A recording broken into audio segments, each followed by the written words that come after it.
ඉතින් ඇයි අද මේ විමල්ට හොම්බෙන් යන්න සිද්ධ වුණේ? විමල් කියන්නේ තනිකරම Tamanට අවධානය යොදා ගන්න ඕනම දෙයක් කිසිම හිරිකිතයක් නැතුව භාවිතා කරන්න පුළුවන් පුද්ගලෙක් මගේ අදහස හැටියට.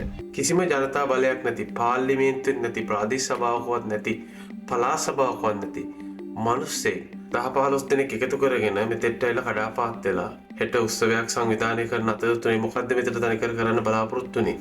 නින්දිත තුට්ටු දෙකේ දේශපාලනය කරන්න තමයි බලාපොරොත්තු වෙකින් අර මීඩියා එක පොඩ්ඩක් ඇදගෙන තමන් අර දන්න නෙගටිව් මාකටිං වගේ එතනම හරි ප්‍රශ්නයක් ඇති කරගෙන කොහොම හරි ඒකේ අවධානය ගන්න තමයි උතර try කරේ. ඉතින් අපි සාමාන්‍ය ජනතාව වශයෙන් උදේට කල්පනාවෙන් මේ දිහා බලන්න ඕනේ.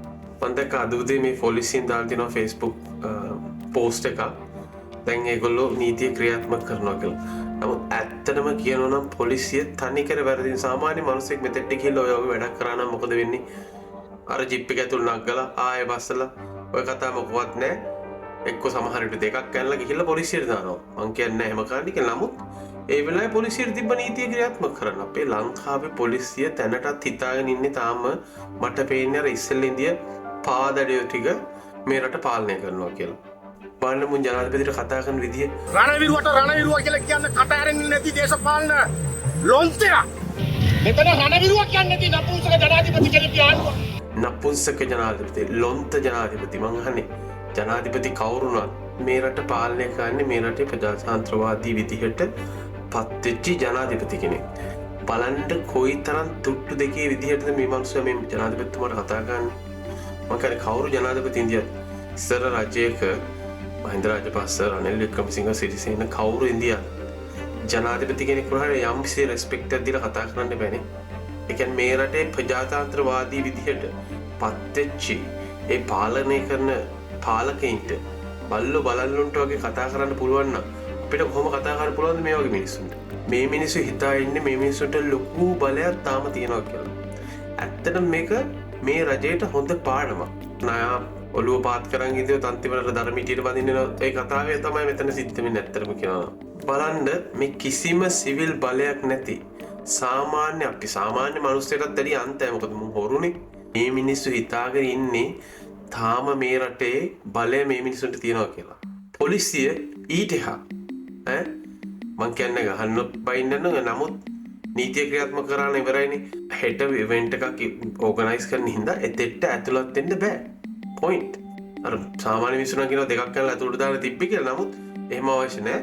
ඇතුළට දාලා උසාවියට ඉදිරිපත් කරා නම් වැඩේ ඉවරයි. එතන යම්සි ඉවෙන්ට් එකක් හෙට ඕගනයිස් වෙනවා. එතන ආරක්ෂාව බලන්න ඕනේ. එතන මොනවා හරි ඒ අදාළ දේවල් දැන් කල්පනා කරලා බලන්න ඉස්සර රජේවල් තියෙනකොට ඔහොම දෙයක් වුණා නම් මොකද වෙන්නේ කියලා. අනිත් විශේෂම දේ තමයි මෙතෙන්දි බලන්න ඕනේ මේ මිනිස්සු ලංකාවේ මිනිස්සුන්ට යදින යදිල්ල නේ මේ රටේ මිනිස්සුන්ට හෙන ගහන්න ඕනේ කෝ. නිකමට හිතලා බලන්න. අම්මෝ පුරවැසි අයිතිය ගැන වොරි වෙනවා එහෙමත් නැත්නම් මේ අපේ රණවිරුවන්ට තියෙන ආදරයට හිතන්න එපා කවදාවත් මේ මිනිස්සු රණවිරුවන්ට ආදරයට මේව කරනවා කියලා.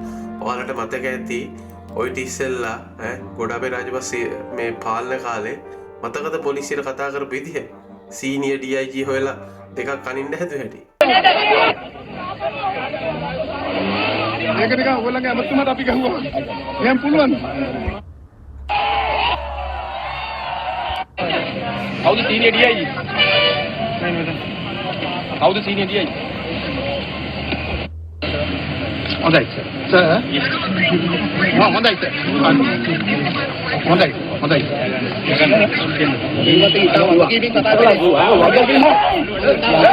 දේශපාලන වාසි වෙනුවෙන් රඟන මේ වගේ පොල් එලි වලට තවත් මේ රටේ කිසිම බලයක් නැහැ. ඉතින් කිසි දෙයකට බය වෙන්න හොඳ නැහැ. ඇත්තටම කියනවා නම් මේ මිනිස්සුන්ට බයිනවට වැඩිය අපිට කනගාටු මේ පොලිසිය මේ රජේ. දැන් මේ මිනිස්සුන්ට ඇත්තට වෙලා තියෙන්නේ බලය නැතුව අර නිකන් ඇට පිටින් ගංජ ගාලා මොලේ කර වෙලා වගේ තමයි දඟලන්නේ. කිසිම බලයක් නැහැ, කිසිම මිනිහෙක් පිළිගන්නේ නැහැ. කිසිම තැනකට ගියාට වැඩක් නැහැ. එහෙන් නීති ප්‍රශ්න, එහෙන් දැන් හිරේ යන්න වේද කියලා බයයි. අපි දන්නේ නැහැ මොනවද තියෙන්නේ කියලා. නඩු කෝටියයි. ජාතිවාදය කියන්නේ ඔළුවේ ඉඳන් යටිපතුලට යනකන් ජාතිවාදය. ඉතින් අපි මිනිස්සු විදිහට ලංකාවේ අපි පුරවැසි විදිහට කල්පනා කරලා බලලා හොඳට මේ වගේ චරිත හඳුනගන්න. මේ මිනිස්සු ඇවිල්ලා මේ රට බේරගන්නවත් මේ රට බේරගත්ත රණවිරුවන්ට ගැන හිතලවත් ඒ රණවිරුවන්ගේ සුබ සාධනය ගැන හිතලවත් ඒ මොකවත් හින්දා නෙමෙයි මෙතෙට්ට ආවේ. මෙතෙට්ට ආවේ මොකක් හරි කචල් එකක් දාගෙන පොඩ්ඩක් පබ්ලිසිටි එක අරගෙන පොඩි වොයිස් කට්ටයක් දීලා කාට හරි හොඳට බැනලා රජේ ඉන්න මිනිස්සුන්ට යන්න. හැබැයි ඔය සෙල්ලම් දාන්නේ නැහැ ඔයගොල්ලෝ. මහින්ද රාජපක්ෂලා ඉන්දියා නම් එහෙම නැත්නම් රනිල් වික්‍රමසිංහල ඉන්දියා නම් ඔය සෙල්ලම් නටන්නේ නැහැ. දෙකක් කැල්ල ඇතුළට දානවා. ආපහු මේ මිනිස්සුන්ට කිසිම හේතුවක් යටතේ ශ්‍රී ලංකාවේ බලය ගන්න ඉඩ දෙන්න හොඳ නැහැ.